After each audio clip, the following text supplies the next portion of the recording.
and welcome to Tech for Finance, where we help finance professionals leverage technology to support their ambitions as businesses and as individuals. I'm your host, Adam Shilton, and in this episode, we're going to be chatting with Jon Cowley, who is head of studio and the senior visual effects supervisor for Fuse FX and the founder of Whatifi Web. Jon started his career in visual effects before forming Whatifi, an intelligent forecasting tool that helps business leaders model and present strategic scenarios in a low-code, easy-to-use environment. So thanks for joining me today, Jon. I'm happy to be here. Excellent stuff. So we'll get into it. I'm going to ask the obvious question, which is how you got into modeling software with maybe a bit of a finance focus after you spent your entire career in visual effects. Short question, long answer. So here we go. I have twin boys that are 8. So when they were born, my wife and I started asking a bunch of what ifs. So as you can appreciate, it's, what if my wife goes back to work? What if she doesn't? We wait a year or 2 or 3, put the kids in daycare, nanny, all of that sort of stuff there. And thankfully, even though I'm in the visual effects and film industry, it is still a business. So I am, while I'm not a level 11 Excel guru, I'm like a 7 or 8 in there in what I'm capable of doing based on the complexity of what we're doing in the film industry. So I built the model, I think. I ran into all sorts of challenges because I had so many different variables to run into, including what I thought was the biggest variable there, which was time, being able to figure out the timing of these events. So I built the monster spreadsheet.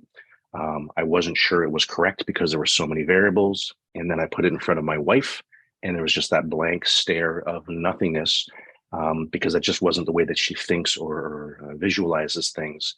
So I was kind of at that inflection point where it's like, well, this isn't working for me. So the personal finance solution. And then my aha moment was kind of going back to the way that we work in the movie industry, right? So the movie industry, whether we're talking about editing, right? So anyone who's edited a video, including yourself, putting these videos together, you know that time is that underlying factor. Time comes first. Whereas the challenge I ran into with Excel is the calculation came first, and then I was trying to figure out how to apply that to time, right? The second aha moment was some of the software we use in visual effects, and I could probably do a bit of a screen share, track something down for that for you there. It's this very sort of node-based kind of software. Think of like a decision tree where you tether together and connect these pixel calculation events to create the images that you see in a movie, right? And my aha moment was, well, why can't I build my financial model that way? Why can't I build it visually with a house event and a mortgage event and a job event and these sort of things there too? Why can't I put this in front of my wife? Why can't it actually calculate? So not just a visualization, but actually run calculations through those series of events. And then the joy to what we do in the film industry is we expect change, right? So while most folks, when they're trying to build a model, and I'm going to say this from the position that I'm not an FP&A expert. So when I say most folks, people can disagree and maybe they'll put in your comments down below, whatever it is. But most people start bottoms up where you're trying to get all these assumptions that are together there. The joy of the way that we work in entertainment there is we expect change. So the workflows are designed knowing that this is going to change and this is going to change and this is going to change there. So it's very robust and adaptable as opposed to the hardcore model that someone has built over weeks and weeks and weeks. And then if someone decides to make some unexpected sort of change, it's a bit of a house of cards that's in there. So that, again, long answer, I promised you on that one. Long answer is the family issue, trying to figure out our path inspired a aha moment where why don't I bring that technology in? We started personal finance, but a couple of years ago, we sort of shifted more over to business where things seemed more opportunity for success and a better return on our investment. Thanks for that. And it's fascinating. And I love that you've used your wife as a sounding board. Yeah. And I think my wife would be the same if I put something in front of her. No, don't understand. Start again. Try again. You probably went through quite a lot of iterations, right? Exactly. And it's the typical, and I know for your group, I'm not sure whether they're finance first and tech second or a combination too, but we followed a lot of the traditional tech startup sort of things. We built mock-ups, we built MVPs of things, minimal viable products, did a lot of sort of design work there to try and figure out what this looks like. The user experience, and we still have work to do, but the user experience is just as important, if not more important, than making sure that 1 + 1 = 2. So, and coming back to that time element there, it is I won't say a completely fresh way of looking at things, but it is definitely innovative, shall we say. And I totally understand, because my you probably see in the background with the guitars and the drums, my background is in music production and sound recording. And it's the same when you're mixing, a music track. The sound comes first, tied together, so it's always in flux until the end of the track. But when you look at, I suppose, more traditional, I say traditional because financial modeling and that predictive side of things is kind of more modern than what you do in a spreadsheet, right? When you look at some of these more basic modeling tools, you can do scenario planning, but it's quite static. So you can set up a scenario to say, look, here are my figures, and then what's the event? So how does this scenario change if this metric went up a percentage? Yeah. But what you are losing there is you're losing that concept of time, because it will then apply that this is the percentage uplift according to an entire time frame over a year, 2, or whatever. And again, you know more than me on that, but that's where I see a bit of a differentiator between what I'd class as more of a standard modeling tool that plugs into Excel, for example, and something that, as you say, you can chunk it up and say, we're predicting this amount of growth based on this year, but then, and I think I saw some screenshots on the site you had, this is when we plan to employ more people, and, that's a variable that we need to add in at this stage. So, making that as easy as possible does sound really advantageous, I guess. So thanks for that. Yeah, and the other kind of component to that one as well, and so the parent company is called Whatifi Web. The software itself is called Whatifi, and it's very much about that what if, right? And the reality is, again, can you do some of these things in Excel? Absolutely. Are they easy to do? Matter of opinion. But what about the end customer, right? The person that's at the end of the stack. And I think what happens in some of this right now is you have the uber professional, domain knowledge that builds this. And then there's like the PowerPoint-ish version of here's your option 1, option 2, option 3. And for a lot of people, and I get it, that's all they need. They just need to know what their 3 options are. But for a good chunk of people that are sitting at the end of that stack, whether it's the CEO or the COO or a founder or something like this, they need to understand the levers more, and they need to be able to, on the fly, do a bunch of these sort of what if things. What if we raise money in January? What if we don't get that money until June? What if it's 500K? What if it's 700K? So the ability to see all those and dynamically do that on the fly. One of the things I like to sort of value prop. The problem that I'm solving is not the ability for a finance person to do their job, although I think I can support that one. I'm trying to also solve the ability for them to put the results into a framework and tell a story that their end clients can solve. And is that end client the CEO? Is that end client a fractional CFO who's supporting a number of companies? Is it an incubator and accelerator that has cohort companies? The answer is yes. So it's also thinking about that piece.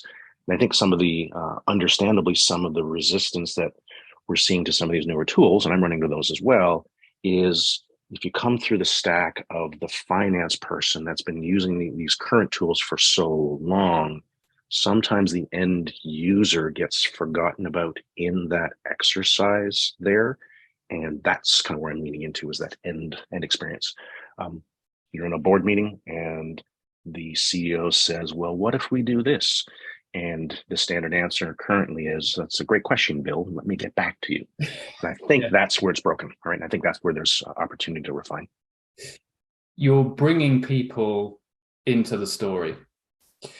And this is kind of a hot topic at the moment. And I don't know whether you listened to my interview with Christian Franz Hansen. It's one of my outside.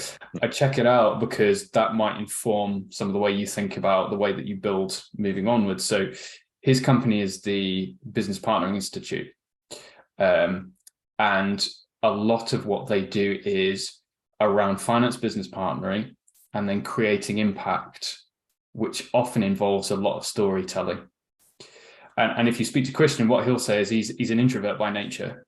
Yeah, so he's quite happy to sit at his desk, get up his VBA code and do all of that sort of stuff. But there comes a time where you've got no option but to present your findings, as it were.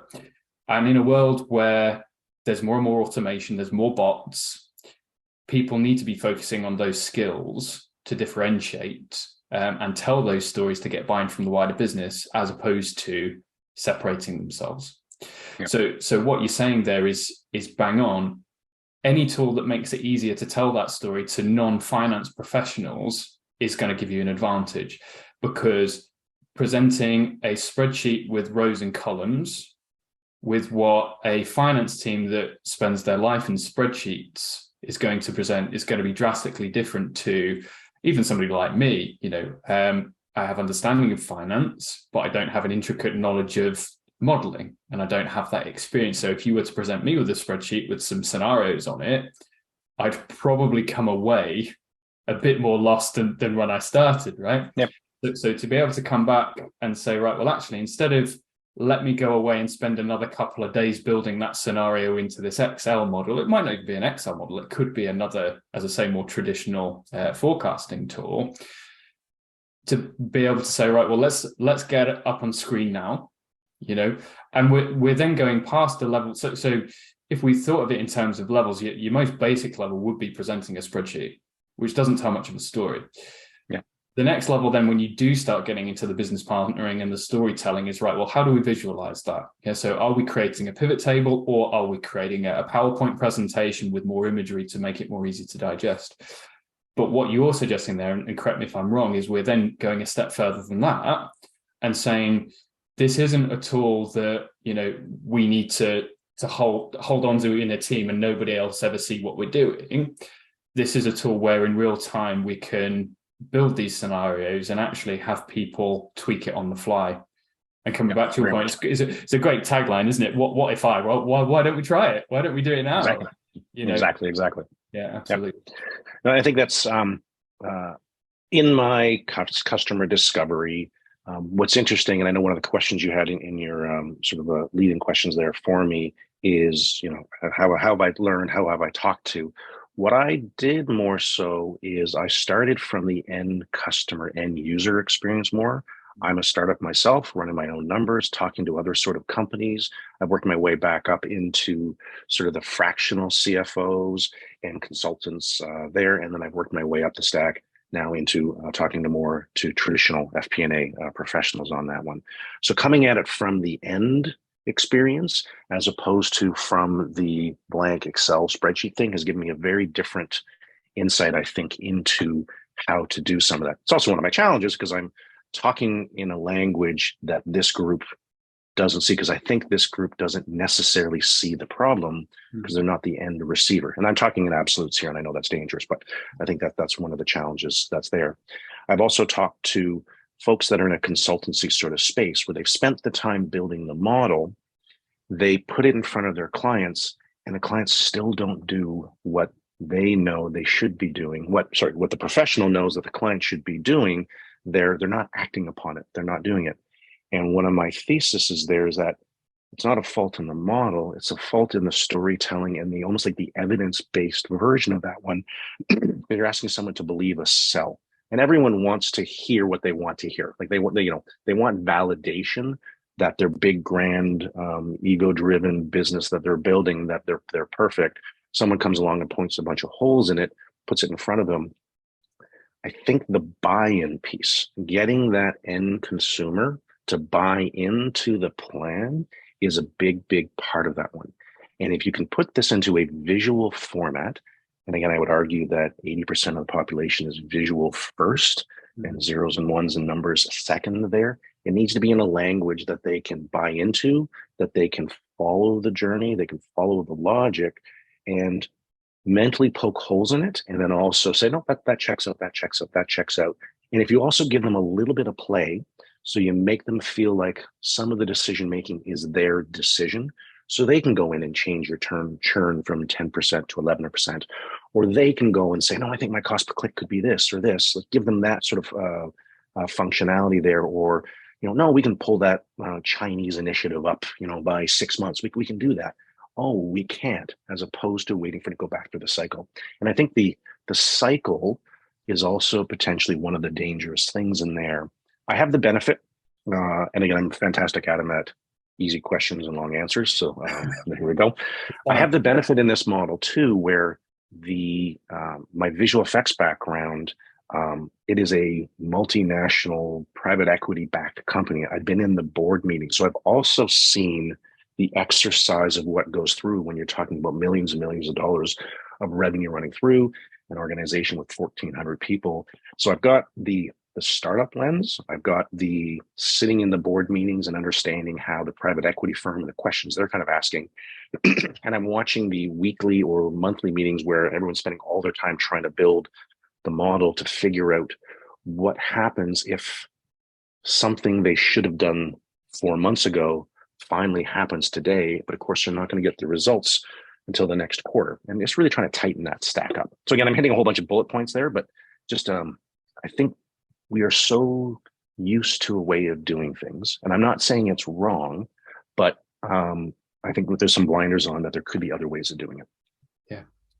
And to come back to your point there about almost putting some of it in your audience's hands, it reminds me of, you've seen the film Inception, right? Yeah, one of my favorite films. Of course. Yep. I know people have worked on it. That's part of my background. So yes. Very good. Yeah, it might be a separate conversation about that at some point then. But obviously the entire premise of that film is that they're planting the seed of an idea in somebody's head for somebody to come to the realization by themselves. Mm-hmm. So when we start talking about influence, arguments sometimes hold more weight if they come from the other side. Do you see what I mean? Because sometimes you spend forever and a day banging your head against a brick wall trying to convince somebody that this is the right thing to do. Yeah. But actually planting a seed and allowing them to come to their own conclusions is often a less painful way of doing that. Right? Now, there is a risk that you give people a bit of play and that they, in your mind, come to the wrong conclusions. that is the risk. But again, coming back to the business partnering piece, anything that you can equip yourself with that helps support the outcomes that are best for the business is something that you need to invest time in, right? Yeah. I can only kind of lean into sort of specifics. So I'm working with a healthcare startup here in Vancouver. The COO is the numbers guy. The CEO is the emergency room doctor, the brilliant visionary who wants to build software for the emergency room experience there based on all of his stuff. And the CEO is banging his head against the wall, trying to get the CEO to look at the numbers and understand the business model. He's shared his spreadsheet with me, and it's this beautiful, monstrous sort of thing with everything in there. And I can fully appreciate why the creative, brilliant visionary isn't looking at the numbers because of the language with which the story is being told right there. So I'm working with him to try and put all this into a visual flow instead, with the hopes that collaboration is happening there and people are now talking a language that everyone can get. No, that makes total sense. So coming on to use cases then, it'd be good to understand. So when we look at the makeup of a finance team, right? And it's always changing. It's a big thing at the moment, right? You know, how do we move from operational finance into FP&A into strategic leadership?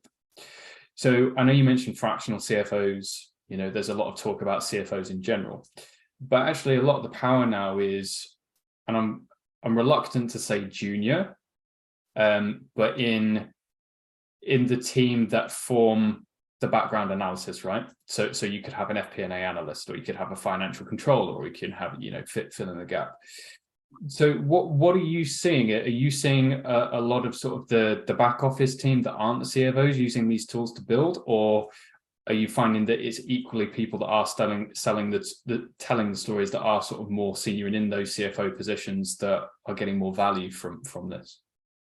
I've had my success to date more from, well, maybe there's another way of looking at it. I'm going to answer your question with another longer answer. That's fine. In software, there's a concept called category creation, right?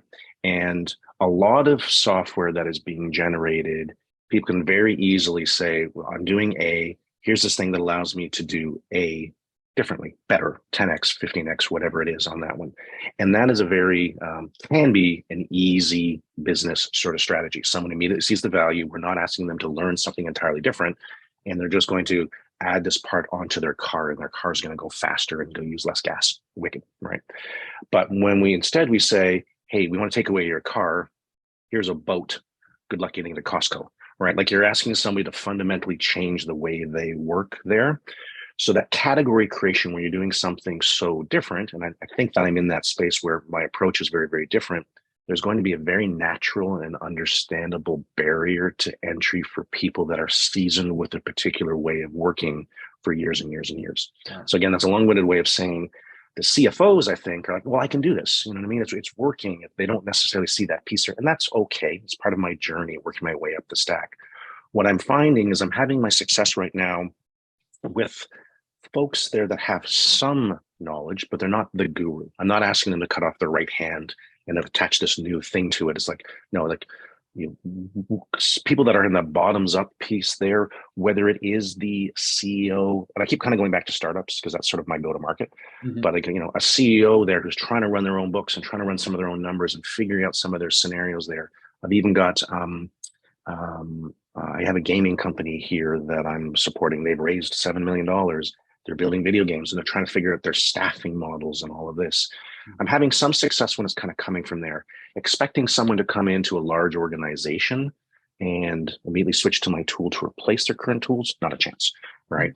To complement their tools, that's what we're building for. So we are building Excel integrations. We're building other sort of things so people can still keep their current toolkit and add some stuff on. So maybe it goes back to the, I can't remember what the quote is, but like, no one ever got fired for buying IBM, right? It's there's that sort of piece that's safe there. I'm not sure if I answered your question there, Adam, or not, but it is, I'm finding it's more people under the scenes there, people that are finding ways in startup tech, business tech in general, you need to find your early adopters. And quite often that could be someone who's trying to work their way up the stack. So imagine someone who's maybe a junior analyst, maybe using the tool on the side there, someone asks a question, and instead of that 2-day turnaround, it's like 30 seconds later, it's like, here, what about this? Like, oh, and they can kind of almost use it as a way of working their way up. I think that's where we're going to have success, working with people that aren't fully, I'm trying to use the right word here, but let's just say engaged, a safe word, is fully engaged in the current methodologies and not willing to try something new. And we're finding as well, and spoke about it briefly with Paul on the last podcast, is this concept of centers of excellence versus hybrid roles. And I think you touched on it there with, your startups being a good use case for the solution. In a startup, you've not got a ton of staff, so people wear more than one hat. So it's going to be really useful for them if they've got a quick and easy tool to do that scenario planning without having had years and years of financial expertise. Yeah. But likewise, the center of excellence approach, where you've got a business unit devoted to that, there's no reason to say that these tools won't be equally as useful, right? I think what you're saying there is that it's just a little bit more difficult for organizations that are a bit more embedded with the way that they've always done things, which I totally understand. Yeah. Another buzz term we always talk about is go-to-market strategy, right? And if you try to boil the ocean with your business sort of strategy, that's a pretty big ask. So you have to figure out where your biggest chances of success are, and then expand your verticals out. So to your point there, finding people that need the solution, so it's not just a nice to have, where they truly have a problem to solve there, and then you expand your offerings out as you develop your software. So in my dream version, someone is sitting there at Amazon with Jeff Bezos, and he's not there anymore, but Jeff Bezos says, well, what if we do this, right? And the answer is I know that probably scares the crap out of some folks, but the idea of actually scenario modeling that on the fly in the room there, that's my dream moment, where you're in a Fortune 500 company and someone is indeed tweaking things and playing things on the fly. So to come back to your work with startups then. So startups obviously work at an incredibly fast pace compared to, well, there are some larger organizations that are still growing quickly, right? But there's a lot more quick decisions that need to be made in a startup compared to a larger organization. So based on your work, how, and you might not be able to answer this, it's fine. I appreciate this wasn't in my set of questions, but how would a startup business use a planning tool differently to a more embedded businesses? Are you finding that the triggers are slightly different? Are you finding that it's similar, just on a different scale? Can you talk a bit more about that? If I'm understanding the question, how they're using it right now. So this kind of gets back into my thesis on how models could be built. I'll be careful about that one. How models could be built. Yeah. And my thesis right now is that most models, especially when you get into larger organizations, it's very much a bottoms-up approach where you're trying to think of all the levers, all the pieces, all the stuff, and you aggregate, and you work your way up to this, the final Valhalla golden model there. And let's take a look at this thing there. And if, depending on how well the model has been built, someone comes in with a what if or a question or something there, A, it trickles beautifully through that, or B, it's a bit of a house of cards and you've got to go and rebuild a whole piece. Case in point, one of my neighbors works for a hydrogen fuel cell company here. They've got millions of dollars in revenue. Like this is a large company. This is not a startup. But in that model there, I used the analogy of a Chinese initiative. They were looking at opening up some operations in China. And the CEO came in and said, what if we push this out by 6 months? And they tried to update the model on the fly there. And then the analyst spent all weekend rebuilding the model because that was a piece we hadn't thought of because of that sort of bottoms up approach there in that time kind of component. Mm-hmm. So coming back to your question and the answer here, I think there's a world where you can start top down. You can start with very basic assumptions there. Remember my analogy about how software is designed for change in the visual effects industry? So build a very basic model there, and then you can drill down and add flavor and color to some of these things as you need to, right? So what's our revenue going to be? It's going to be $5,000 a month. How did you get that? I just made it up. That's okay for a startup or a company in that very first pass there, but that's probably sacrilegious to anyone who's actually trying to funnel a large organization through that bottoms up approach.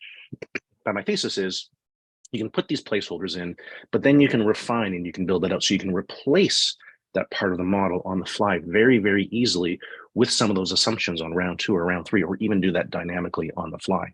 So what we're finding is the intimidation of the big model for companies that don't have a lot of domain expertise. This is a very scary thing. If you can give them something perceptually simpler to start with there, and then add in complexity as you go, and very quickly add complexity as you go, you can round out the model, and you can also make them part of that journey as well. Like they're understanding the levers, right? So when they have that 5,000, but then they break it into a website visitors to trial to paid to pro and different conversion rates and all this, they can see how that 5,000 is made, right? And what actually has that. And they realize that it's actually going to be $500 and eventually get to 5,000, but the curves. So I'm not sure if I answered your question there or not, Adam, but that's kind of the idea, right? Absolutely. What and again, if I'm paraphrasing here, but what we're saying is obviously an established organization is likely to have more complexity, and with a traditional approach, it's likely to take longer to build models because there's more variables if you're starting at the bottom and trying to work up to an end result. Yeah. Whereas in startup territory, there's potentially less variables. It just happens faster. So it's easier to start at the top and say, this is the end goal. How do we work back? What are the scenarios that will enable us to achieve that essentially? But I'd also argue, and you have to think of like a decision tree too, right? In a traditional larger organization, there's a lot of feeder information that works its way up and up and up and up to get there. So when I talk about a bottoms up sort of model, you also have the marketing department putting their P&L together, and you've got the IT department putting their piece together, and all of these things are taking their weeks and weeks to kind of come together as well. I think that can also be built more modularly and more quickly, with the same sort of thought process that information funnels in and then calculations sort of funnel out. And if you can automate that flow, if you can remove the barriers, and I think if you can remove the need for absolutes in a model and instead support the ability for the marketing department to have 6 or 7 variables in their assumptions there. So instead of the marketing department giving you one singular budget, and I know this sounds crazy, but they're giving you 6, right? And all 6 are coming along because they're having a few different assumptions in there. There's 2 assumptions here and 3 assumptions there. There's your 6 there. Our technology supports multiple what ifs running there. So those can all come through. And then in your big meeting there in the boardroom, you're looking at 82 different potential outcomes for the company. And again, I know this seems like, whoa, that's too much. But now you can kind of go in and say, all right, from the marketing stuff, thanks for best case, worst case here, we're going to lock in this particular piece here. What does that mean? So if we lock in this decision or option here, that trickles through, and those 82 scenarios now become 41. And you start to decision and work your way down the stack to some of your answers. Again, very different way of thinking, but does that make sense? I love it. I love it. And to anybody who's used to more traditional forms of budgeting, they start panicking sometimes when we have conversations like this, because budgets are so painful, so in a lot of instances to get to one budget can take months, and you might still be working on the budget well into the start of your next financial year. And again, touched on this with Paul in the previous podcast with his interviews. There has been discussions around the concept of how do we move beyond budgeting, which is kind of similar to what you're saying there. Obviously, you're mentioning multiple budgets according to whatever scenario you find yourself in. But it's not too much of a stretch to say, right, well, if we can build this information quickly, why can't we quickly move to this scenario once we're there? We've already planned for it. Yeah. It just more closely aligns to this budget with these expectations than this budget and these expectations. So it's a refreshing way to look at things. But again, coming back to your time there, an organization's got to be prepared to move at that speed. Yeah. You see what I mean? Yeah. So again, coming back to startup territory, it might be a bit easier if you're a leaner team, right? But larger organizations might be a bit of a... I would, it's going to require a certain level of visionary, and I'm going to have to be able to prove a certain level of use cases there. But then I go back again to my experience in the film industry.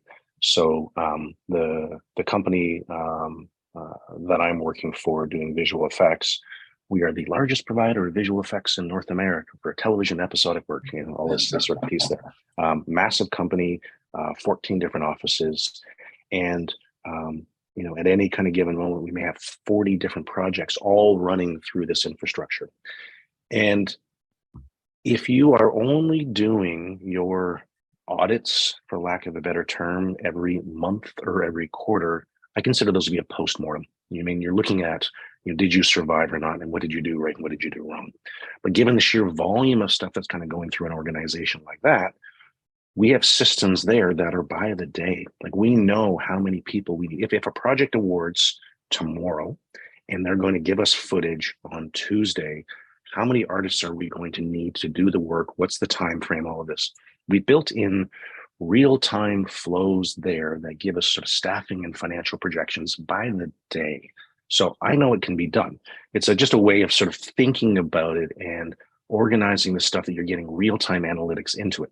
So again, spreadsheets, I know there's some work being done on trying to get integrations into these and some of these other sort of tools, but you should be able to pull in real-time data every single day and know every single day in this sort of simulation environment what's changed, right? So if your biggest client has disappeared on you on a Tuesday, you need to know the ramification Tuesday night or Wednesday morning. You actually need a notification that pops up in your CFO or CEO's inbox that says, hey, we now are falling below this particular threshold now, this particular KPI, because this piece has gone away based on this piece of information.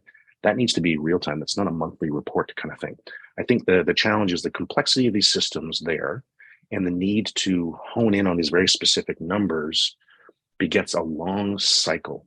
And it's in the long cycle that I think companies get themselves in trouble. If I'd known then what I knew now, I would have done something different. Well, let's make that answer now. Give you the information to make that answer now. Yeah, bit of a rant there, but I know, and this is the benefit of not being a domain expert here in FP&A, but seeing other models and then questioning that. Founders, there's a beautiful book. I'm just trying to find the name of it here for anyone's interested. It's called Super Founders: What Data Reveals About Billion-Dollar Startups, and the author is Ali Tam-Asseb. And he's gone through and looked at all of these successful companies there and really analyzed the properties of their founders that are there.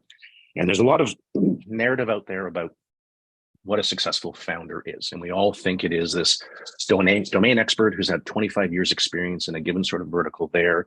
They're, this, and this. And the reality is a good chunk, if not 50%, are successful when someone with an entirely different line of thinking gets involved in another sort of space and starts asking some of those questions there, and like, well, why is this? And why is this? And I'm not saying I'm going to be 100% right, but I'm asking the questions.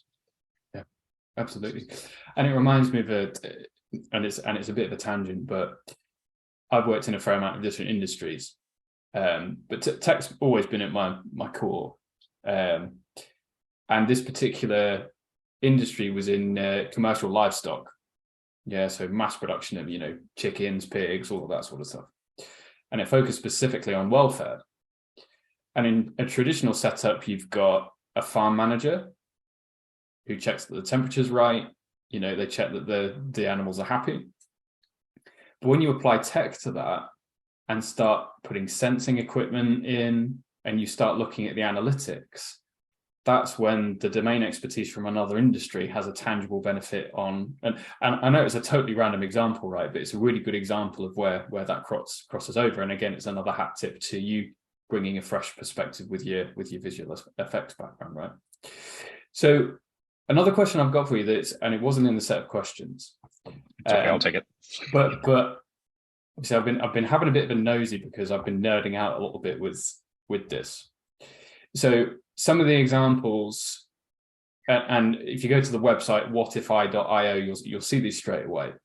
But of course, you've got these visual flows, and you've got some milestones on your timeline that says, what happens if there's a price increase here?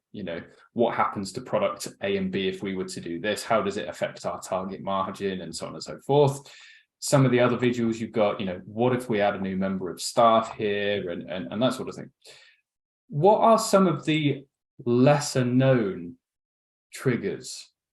And again, there might not be any. It might all just be standard stuff, but new staff members, new product launches, entering new territories, that's pretty standard stuff, right? But yeah, from your work, are there any more sort of niche? I'm just interested to hear, are there any sort of more niche trigger points that people might think about building into that scenario that might not be instantly, price increase or price decrease? Yeah. The one we're getting into a lot more is capacity, right? So it's one thing to say, great, we're going to make $1 million. But the question is how, right? So one of the examples that we're building for right now is I'll use the example like a candle making company, right? So they have their seasonality and their seasonal demand. And again, can you do this in Excel? Of course you can. But is it kind of tied in with everything else there and part of the flow? It's not normally. So you've got this candle making company, you've got the seasonality, and we know that Christmas is going to roll around and the holidays, and there's going to be a big run on candles. So when does that whole phase kind of go? But then also understanding the person that you have packing the boxes, how many boxes can they pack per day there? And are you going to have a bottleneck in your flow at a particular sort of stage because you haven't got enough people there hired, and when you need to hire those people to monitor that piece? And maybe the secret here, even though I have a visual effects background, a little bit of a spoiler alert, I also have an engineering background. Okay. So I did industrial engineering, which is really about systems and capacity and where do you put the slag heap and how many trips does the dump truck make? You know what I mean? And then how do you minimize these, 1%, 2% costs there for operational efficiency? So some of this kind of falls into this kind of critical path piece there, but how do you model that out? So imagine if you could have a model that has not only who you need to hire and if you have enough sort of staff there, but it's tied into all those other assumptions that you're doing there as well. And what if we launch a new product, or what if we open up the office ahead of time? These sort of things. So capacity and the timing of these things, right? Does that answer your question, Adam, or did I miss it? Yeah, no, absolutely. And the reason I asked the question is there are some systems and sometimes, we have to bear in mind that not every business has got, $1 million to spend on software and that sort of stuff. Of course, we're getting to the point now with AI and emerging technologies and that sort of stuff that you can build in external events. Yeah. So whether it be weather or something like that, that was the reason for the question. Is I'm always keen to understand, are there things that we don't know about that we need to be bringing into our forecast? So capacity, absolutely. That's one. It's the reason that I asked the question. Yep. I have a vision, and this one's a little, or how things could kind of work on things there too. As I'm looking at some of my pricing models and the way that I'm bringing the software out, there's one version of this where the software is more or less free for a lot of companies to kind of use there.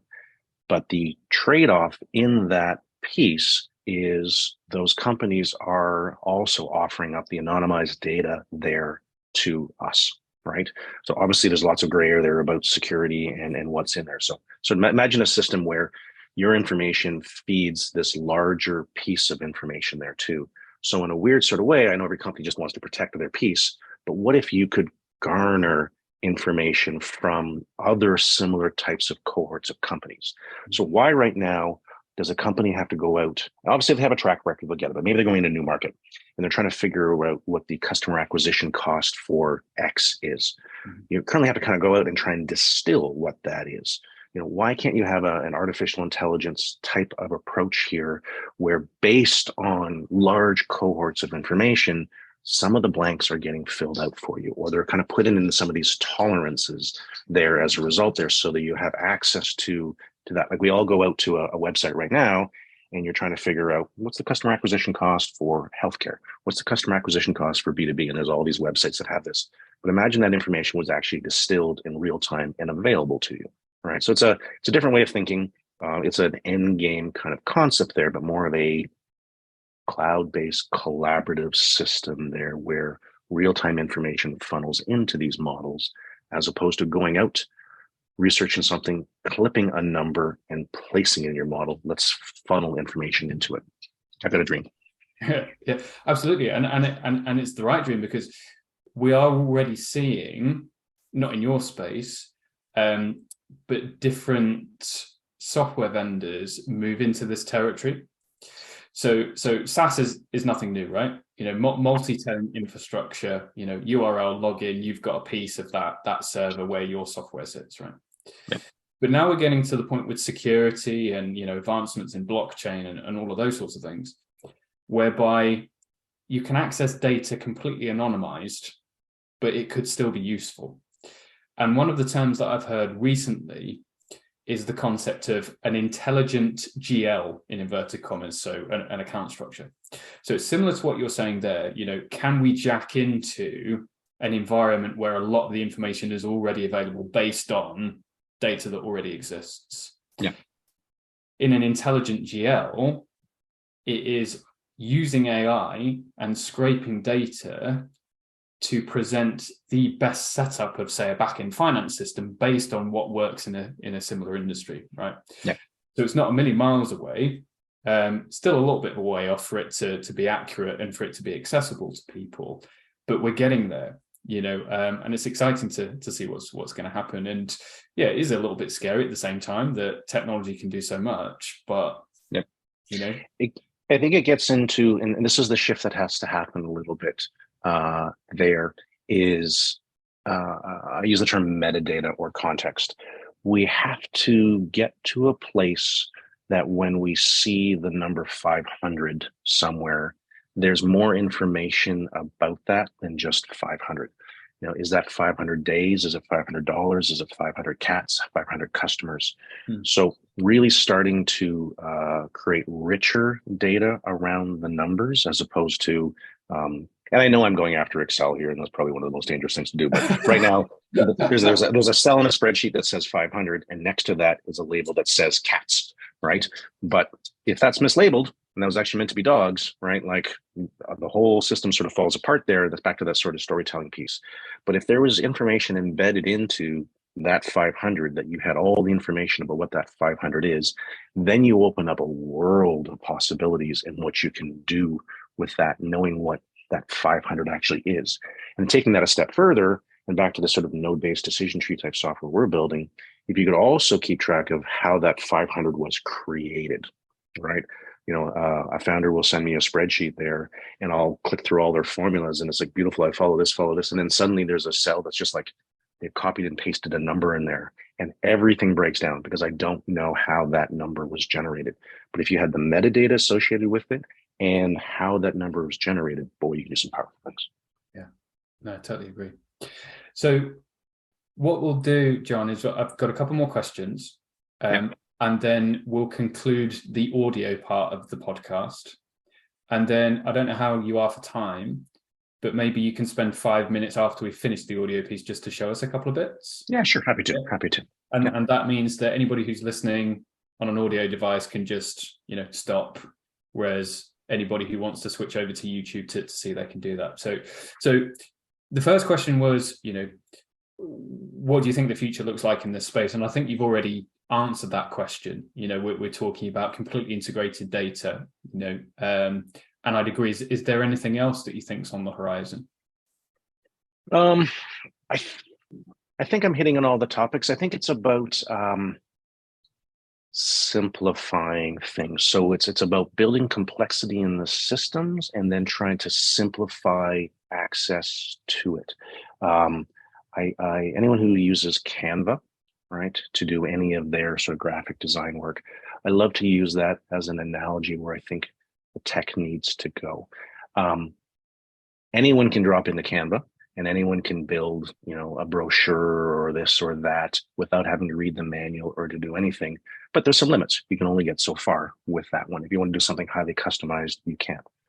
Or you can drop into Photoshop and you can try to figure out how to use Photoshop there. And in Photoshop, you can do anything.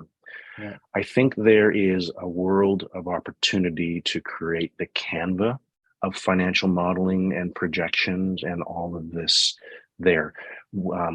Horseshoes and hand grenades, will it be close enough? Is the number going to be perfect?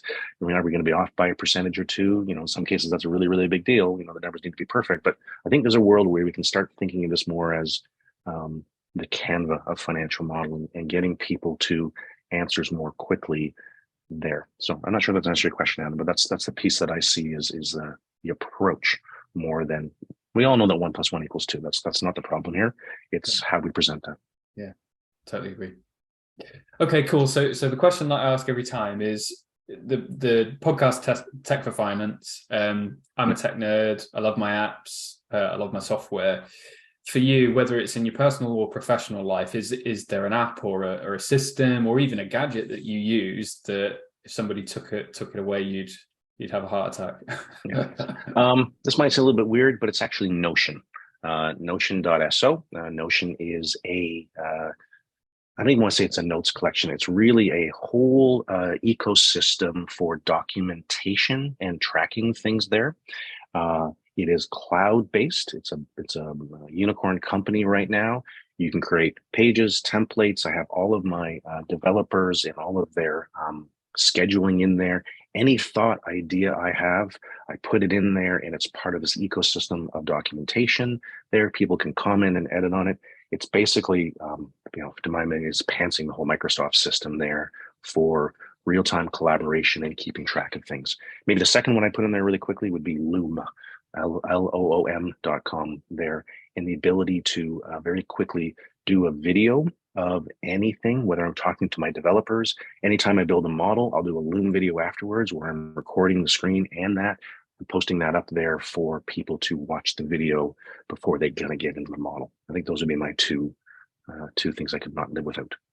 I've heard of Notion. Yeah, so I'll drop the link in the show notes because I'm aware of it. I've not used it, but maybe I should. And I use Loom. I'm using it right now. I'm not using it to record. I'm using it for the transcript. Yeah, it's fantastic. It's not perfect, but the thing I like about it, going off on a bit of a tangent here, is it's got a filter. So me, I'm terrible. I add in lots of and ums and all of that sort of stuff. Is it will take out the filler words. Yeah, it doesn't help for the repeats, but the ums and the ahs, it does a good job of getting out. So yeah, I love Loom, and the automatic GIF images and the share links, and it's really good. And it comes back to your point about simplicity, right? Anybody can sign up with Loom, and immediately record a video and share it in the space of 2 minutes. So no, I totally agree with Loom. That's great. So before we switch over to your screen, do you want to tell people a little bit more about where they can find you, where they can find Whatifi? Yeah, absolutely. So website is whatifi.io. Where we are right now, we are in our early access phase. So anyone can use the software right now there. Certainly there are some limitations there. Part of what I talked about is my blue sky vision about where we are. But you can sign up right now. You can get a free account and you can dabble and play. We have a few limitations in there. You can only create so many scenarios and so many integrations, but enough to kind of get your head wrapped around it. Is there a learning curve? Absolutely. Do I expect people to drop in right off the bat and kind of get it? No, it's not going to be for everyone on that one there. But if people are really interested in it, I am doing the occasional webinar where I run through it. And it's also, as a startup, it's all about high touch. So I am happy to hop on and help anyone build out any model or start to wrap their head around the ecosystem there. And maybe as an addendum there too, I am also at the stage now where I am starting to look for more industry advisors and people that are tech-centric that would be interested in almost an advisory kind of capacity going along for the ride, helping me figure out my next steps and where I go with it to support more and more FP&A examples. Okay. So from an IT or a finance perspective? Yeah, it's there's a concept of early adopters, right? And when you're doing new technologies, only a small percentage of people that will be game. A lot of people are waiting for the product to be entirely robust and fully sort of functional there. So depending on where you are on that spectrum, if you are an early adopter that's game to kind of give a new way of thinking a run, perfect timing for us. But again, there's nothing preventing people from jumping in and exploring it. Desktop only. It's not a mobile application, only for desktop users. Okay, fine. And your LinkedIn is just Jon Cowley, right? JONCOWLEY.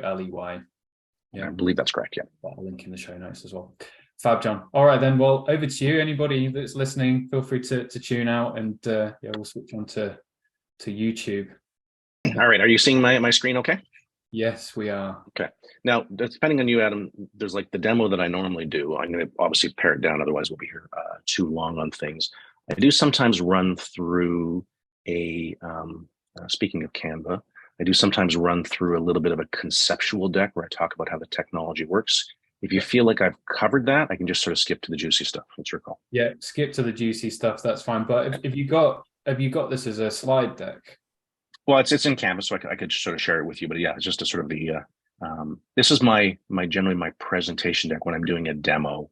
Okay, I usually run through it, so I can share it with you later. There, I can even if you want to, I can.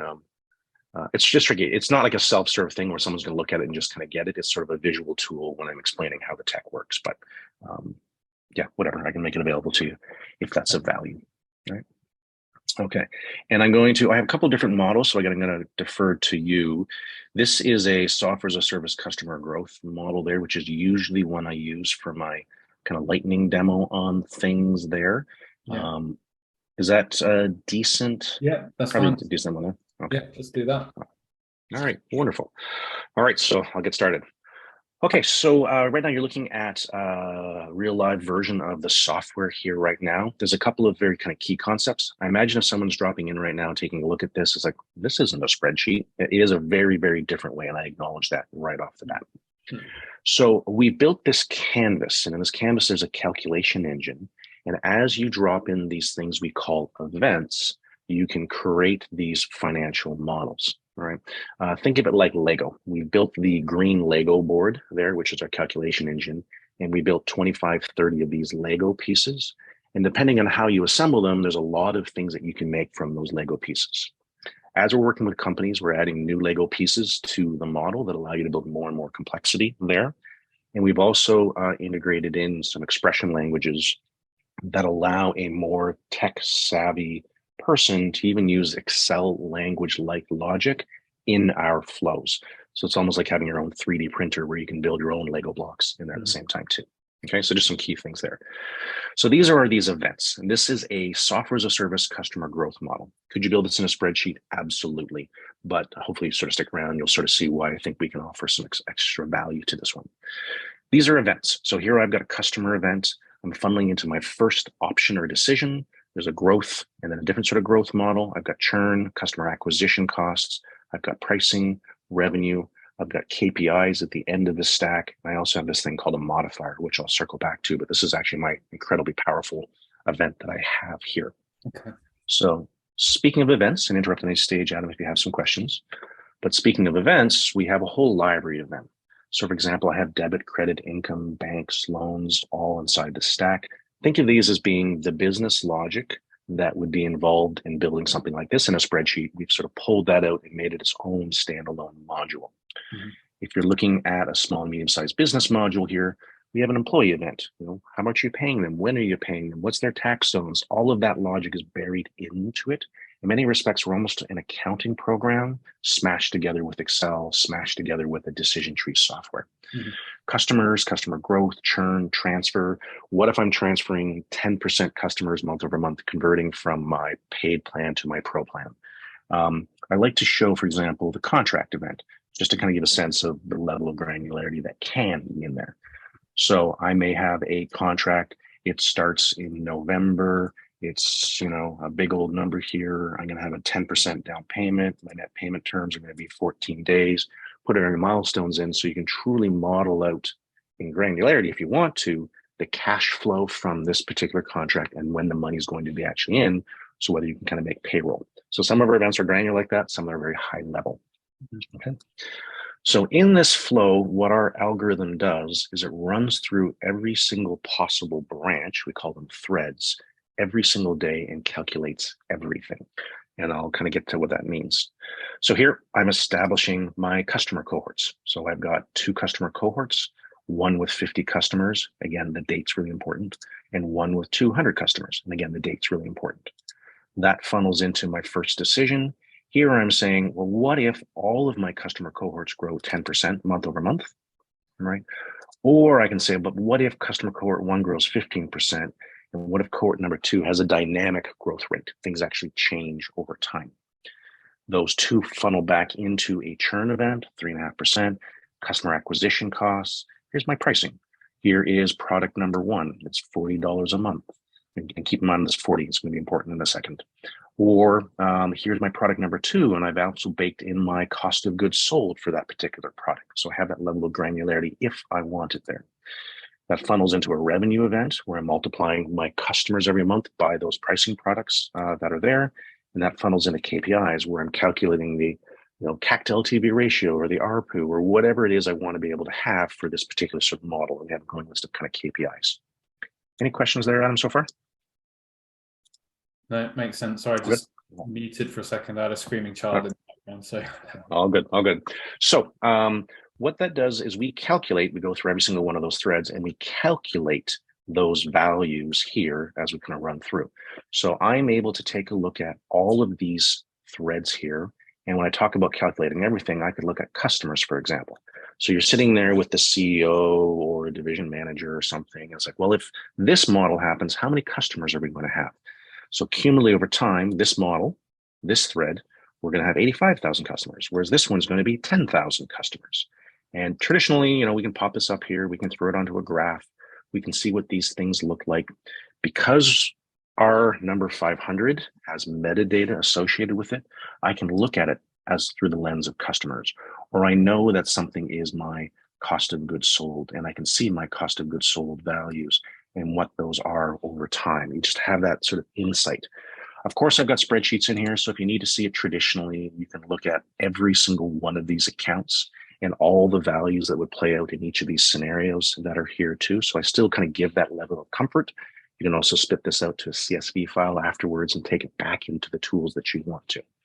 So core concepts, you connect these together to create these what ifs. The on the time, sort of real time part of it is the ability to rapidly test some things. So I'm going to duplicate this model here. All right, and now I have a clean version of this here. What I'm doing now is I could very easily say, well, great, 10% growth. What if it's 20% growth, right? And again, this is a very low level version of it, but take this kind of and sort of expand it up to anything there. So I'm going to take this event, I'm going to copy it, I'm going to paste it into here, I'm going to drop this in, I'm going to open this up, and I'm going to change this to the 20%, for example, and I'm going to relabel this 20 just for clarity on that. I'm going to drop it into the flow. I'm going to reconnect it into the rest of the flow.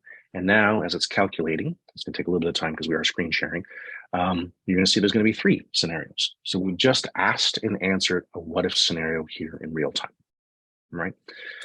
Taking that one step further, challenge right now in a traditional model, and again, can you do all these things? Yes, you can. My thesis is about robustness and also about telling the story. Like I would argue that I could drop this in front of you right now, walk away and say, tell me what's going on, and you could probably figure out the model without me having to hold your hand, right?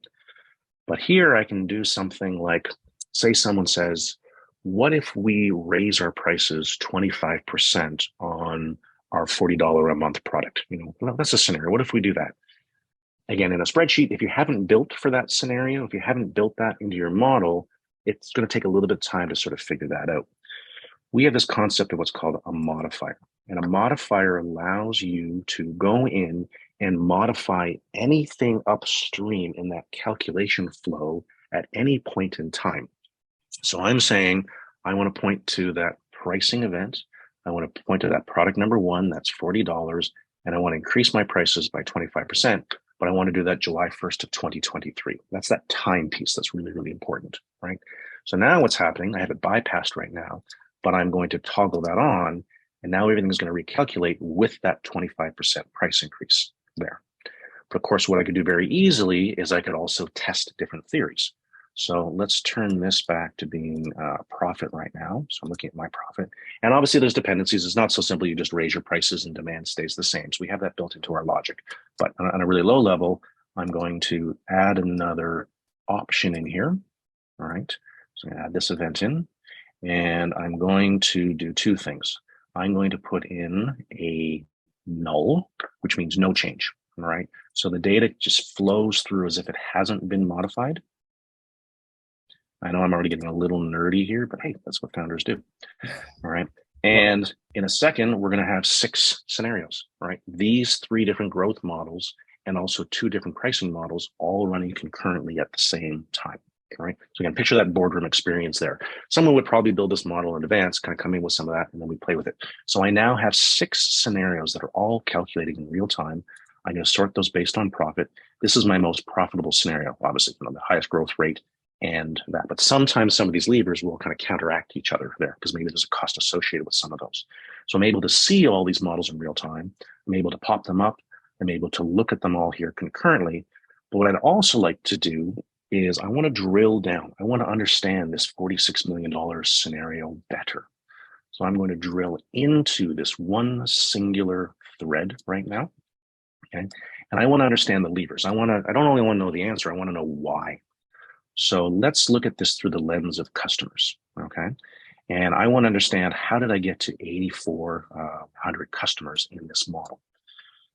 Because every one of these calculations have these natural breakpoints, right, that you go through, it's very easy to step through the calculations and understand the levers.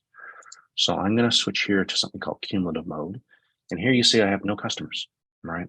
Here's the first event where I established those 2 customers. Let me go cumulative here. So you're seeing my 250 customers I established. Now I'm additively adding in the next step and the next step. So here's my growth, right? 365,000 customers, wicked.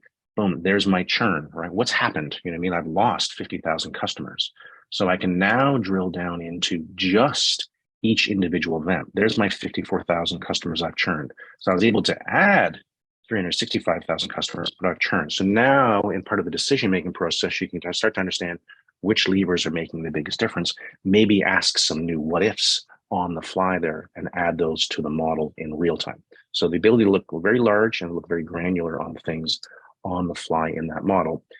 And then maybe moving forward, we've decided that we want to have the assumption that, you know, the safest thing to do is maybe this model here. I'm going to lock in the 15% growth and the dynamic churn. Everything's going to recalculate. These other threads are now filtered out, right? So it's a decision-making tool. And I'm back down to two decisions now. Do I raise my prices or do I not raise my prices? Does that logic flow make sense? It's just the speed of it, isn't it, John? Like and I know you're a pro, right? Because you built it, but at the same time, you know, to get to that, there's not been, you know, what I've not seen is a billion and one clicks. You know, and that's the idea, and we're at the stage now too, and that's the thesis, is being able to do those very, very quickly. I'm at the stage right now that I can import in all your QuickBooks data, so all your stuff is coming in. So if you want to refresh your books on a regular basis, you can do that. I'm in a stage right now with CSV importing that if you have a P&L that you want to bring in, you don't have to build a model. If you built that your budget for 2023, let's import it in, have that as a baseline, and then let's play with, well, what if we increase our travel budget, or what if this, or what if that? You can all do that dynamically on the fly. So it's really meant to your point, be fast and iterative, expecting change, not trying to be perfect on day one and then struggle to adapt. And if I got my hands on this, I'm going to resist the temptation. I'll probably lose weeks, because you could keep on going. You could keep on going, wouldn't you? And it's almost at the point where you want to continue adding those what if scenarios. And when you were going through that story there, you know, where have the, you know, customers come from? Where's the churn? You know, according to what my projections are there. But just thinking out loud, you could add in another event before that, couldn't you? So, right, what if we employed another customer service exec, you know, exactly. And that meant that we reduced churn by 5%. Does that justify the cost of a customer service exec? Yeah, we're working with a company right now here in Vancouver that has an outbound sales model. They're supporting restaurants there, and they have salespeople going out in the field there.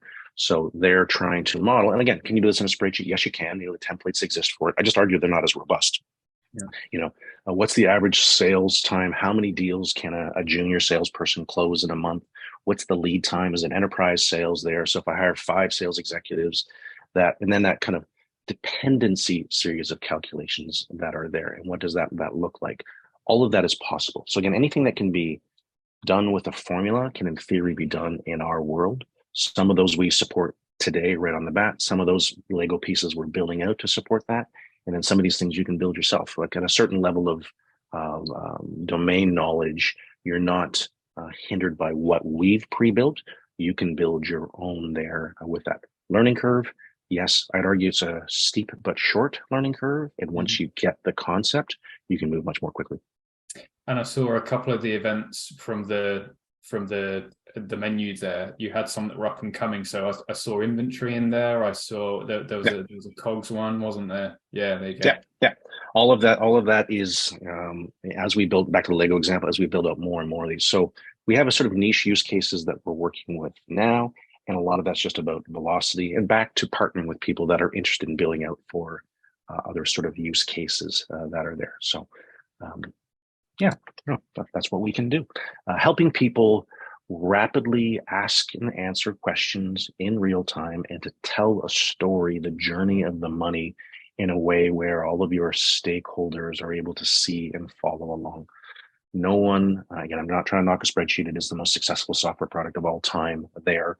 So it definitely is an incredibly powerful tool, but I don't think anyone would want to receive someone else's spreadsheet and say, hey, go, best of luck. Right. Okay. Whereas here, I can click on this.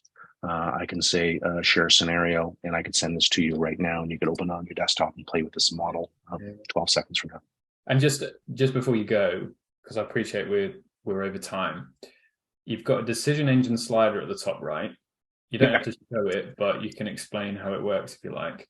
Yeah. So here's another sort of thesis, and this is a bit of a rollover from when we started in personal finance. Yeah.